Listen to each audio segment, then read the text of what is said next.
રકમ આપી છે કે એક સામાન્ય વર્ષમાં 53 શુક્રવાર હોવાની સંભાવના શોધો. તો પહેલાં જોવાનું કે વર્ષ કેવું છે, તો કે સામાન્ય. તો સામાન્ય વર્ષમાં કેટલા દિવસ હોય, તો કે 365 દિવસ હોય. 365ને આપણે 7 વડે ભાગવાના, અઠવાડિયાના 7 દિવસ એટલે, બરાબર.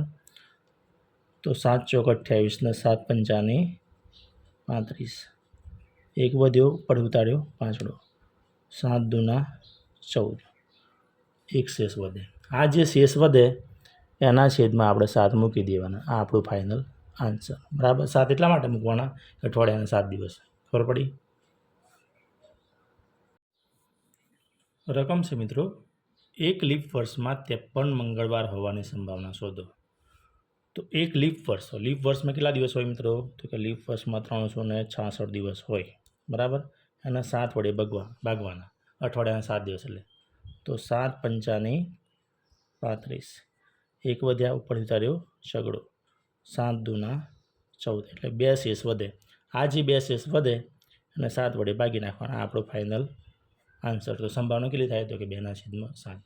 આ લીપ વર્ષ માટે. જો સામાન્ય વર્ષ હોય તો 365 લખવાના. 365ને 7 વડે ભાગવાના, ધ્યાન રાખવાનું. આગળ છે મિત્રો, એપ્રિલ મહિનામાં 5 બુધવાર હોવાની સંભાવના. હવે આપણને એ ખબર હોવી જોઈએ કે એપ્રિલ મહિનામાં કેટલા દિવસો આવે.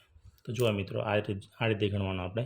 આ જાન્યુઆરી, ફેબ્રુઆરી, માર્ચ, એપ્રિલ, મે, જૂન, જુલાઈ, બરાબર. આ પ્રમાણે તો આપણે જોવાનું છે એપ્રિલ મહિનો. તો જાન્યુઆરી, ફેબ્રુઆરી, માર્ચ અને એપ્રિલ. એપ્રિલ એટલે ખાડો. તો ખાડામાં 30 દિવસ ગણવાના અને ટેકરામાં 31 દિવસ, બરાબર.